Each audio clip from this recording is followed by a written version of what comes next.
తెలంగాణలో లోకల్ సంస్థల ఎన్నికలపై పొలిటికల్ వేడి మొదలైంది. అధికార పార్టీ ఎన్నికల్లో గెలిచేందుకే రైతు భరోసాను 9 రోజుల్లోనే పూర్తి చేసిందన్న ప్రచారం రైతులో ఉంది. ఇందిరమ్మ ఇళ్ల విషయంలోనూ సర్కార్ దూకుడు పెంచింది. అంతే, ప్రతిపక్షం కూడా అలర్ట్ అయింది. ప్రజా వ్యతిరేకతను క్యాష్ చేసుకునేందుకు బీఆర్ఎస్ పార్టీ ప్రజల్లోకి వెళ్తుంది. ఈ మధ్యనే గులాబీ పార్టీలో రేపిన ఫ్యామిలీ తుఫాన్ ఇప్పుడిప్పుడే సద్దుమణుగుతోంది. అయితే పార్టీ అంతర్గత విషయాలను లేవనెత్తుతూ బాస్ కు కవిత రాసిన లేఖ సంచలనంగా మారింది. ఆ తర్వాత కవిత ఇప్పటి వరకు కూడా కేసీఆర్ ను ప్రత్యక్షంగా కలవలేదు.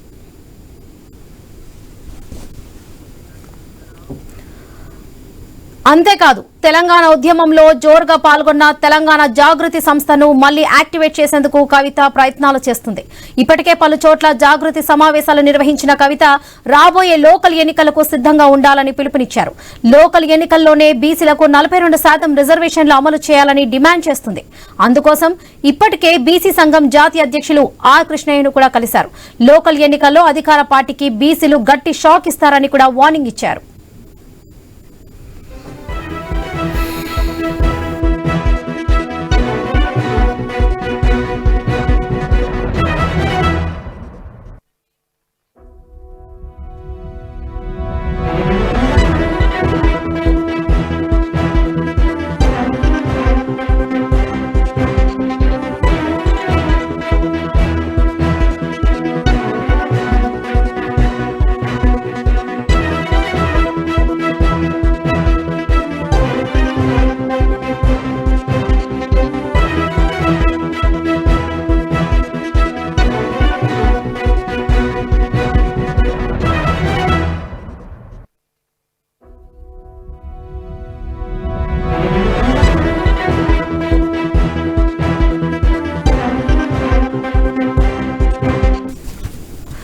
అయితే తెలంగాణ జాగృతి శ్రేణులను కూడా లోకల్ ఎన్నికల బరిలో ఉంచాలని కవిత భావిస్తున్నారు.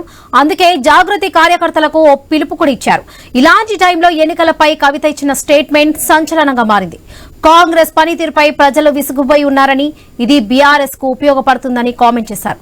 రాష్ట్రంలో స్థానిక ఎన్నికలు నిర్వహిస్తే 80% స్థానాల్లో గులాబీ పార్టీ గెలిచే అవకాశాలున్నాయని వ్యాఖ్యానించారు కవిత.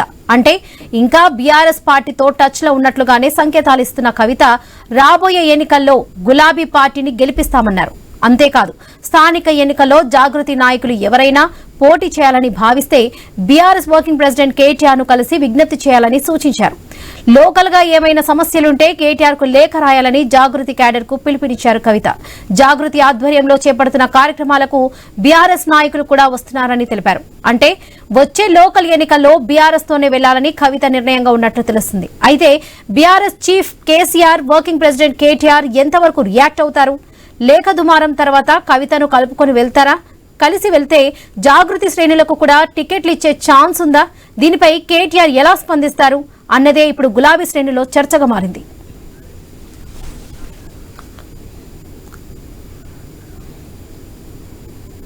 రైట్, ఇక ఇదే విషయానికి సంబంధించి పూర్తి అప్డేట్స్ మా ప్రతినిధి మా ఇన్పుట్ ఎడిటర్ శ్రీకాంత్ అందిస్తారు. Srikanth, over to you. Thank you Varalakshmi. మొత్తానికి తెలంగాణ రాష్ట్రంలో ఈ మధ్య కాలంలో మనం చూస్తున్నాం, కవిత చాలా కాలంగా అంటే జైలుకు వచ్చిన తర్వాత కొంతకాలం మౌనంగా ఉన్నా కానీ ఇప్పుడు తన వ్యాఖ్యలతోటి చాలా వేడి పుట్టిస్తోంది. పీసీఆర్, నా వాయిస్ నాకు రీసౌండ్ వస్తుంది, ప్లీజ్ చెక్. సో కవిత చేస్తున్నటువంటి కామెంట్స్ ఏవైతే ఉన్నాయో, అంటే అన్నకు చెల్లకు మధ్య విభేదాలు వచ్చాయి. సో ఈ విభేదాలు అఫ్ కోర్స్ రాజకీయాల్లో ప్రధానంగా కనిపిస్తూనే ఉన్నాయి. చాలా రోజుల నుంచి ఈ విభేదాలు వస్తున్నాయని చెప్పేసి మనం చూస్తూనే ఉన్నాం. బట్ ఇట్లా నేపథ్యంలో బీఆర్ఎస్ పార్టీ నాది, బీఆర్ఎస్ పని కొత్త పార్టీ పెట్టాల్సినటువంటి అవసరం లేదు, పార్టీలో సమస్యలు ఉన్నటువంటి మాట వాస్తవమే. పార్టీ నన్ను అంటే గతంలో నాకు కొంత ఫ్రీడమ్ ఉండేది, బట్ తెలంగాణ రాష్ట్రం వచ్చిన తర్వాత ఆ ఫ్రీడమ్ కోల్పోయాను. అంటే నాకు ఒక వలయాన్ని ఏర్పాటు చేయడం జరిగింది. అంతకుముందు నేను చాలా బతుకమ్మ సెలబ్రేషన్స్ ని కానీ బతుకమ్మను జాగృతి ఆధ్వర్యంలో చాలా ఘనంగా చేసేవాడు. బట్ ఎప్పుడైతే రాష్ట్రం ఏర్పడదో, రాష్ట్రం ఏర్పడిన తర్వాత ఒక బౌండరీస్ నాకు ఫిక్స్ చేయడం జరిగింది. అండ్ మోరోవర్ అరెస్ట్ అయ్యేటువంటి టైంలో కూడా నాకు ఎవరూ పెద్దగా సహాయం చేయలేదు, పార్టీ నుంచి కూడా పెద్ద సహకారం రాలేదు. ఎంత రిక్వెస్ట్ చేసినా నా మీద జరుగుతున్నటువంటి ప్రచారాన్ని తిప్పికొట్టాలని చేసినా కానీ పెద్దగా సహాయం దొరకలేదు అన్నటువంటి అంశాన్ని కవిత ఒకరొక సందర్భంలో చెప్పడం జరిగింది. మోరోవర్ కవిత కొత్త పార్టీ పెట్టబోతున్న తెలంగాణ రాష్ట్రంలో, అంటే కొత్త పార్టీ పెట్టేందుకు బీఆర్ఎస్ పార్టీ నాది.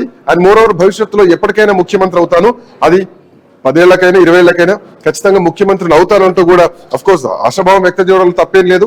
ఎవరైనా రాజకీయాల్లోకి వచ్చి ముఖ్యమంత్రి కావాలని కోరుకుంటా ఉంటాం. సో ఆ విషయంలో కవితను పెద్దగా క్వశ్చన్ చేయాల్సినటువంటి అవసరం లేకపోయినా కానీ ఇప్పుడు కవిత చేసినటువంటి కామెంట్స్ ఏదైతే ఉందో జాగృతి విషయంలో ఈ ఎన్నికల్లో ఈసారి జాగృతి నాయకులు కూడా పోటీలో ఉండబోతున్నారా బీఆర్ఎస్ పార్టీకి ఈక్వల్ గా? సో వాళ్ళకు కూడా టికెట్లు కేటాయించాలని కవిత డిమాండ్ చేయబోతున్నారా, లేదంటే జాగృతి వాళ్ళనే పోయి కేటీఆర్ అడగాలి అని చెప్పేసి కవిత పిలుపునిస్తున్నారా? సో జాగృతి చాలా ప్యారలల్ గా నడుపుతున్నా కానీ బీఆర్ఎస్ పార్టీ వేరు జాగృతి వేరు అన్నది మాత్రం కనిపిస్తోంది. కవిత కేటీఆర్ తో విభేదాలు లేవని చెప్పినా గానీ కవిత లేఖ ఎట్లా లీక్ అయిందో అన్నది మాత్రం కేసీఆర్ చుట్టూ ఉన్నటువంటి దయ్యాలు ఎవరో బయట పెట్టాలంటూ కూడా ఇప్పటికే ఆమె చెప్తున్నారు, అదే మాట అంటున్నారు. బట్ ఇట్లాంటి నేపథ్యంలో రాజకీయ పరంగా కొంత విభేదాలు మాత్రం కేటీఆర్ తో వచ్చినటువంటి మాట మాత్రం వాస్తవం అని చెప్పాలి. అయితే కవిత మూవ్మెంట్ ఇంకా ఎట్లా ఉండబోతోంది, అన్ని అంశాలు కూడా ఒకసారి చర్చించే ప్రయత్నం చేద్దాం.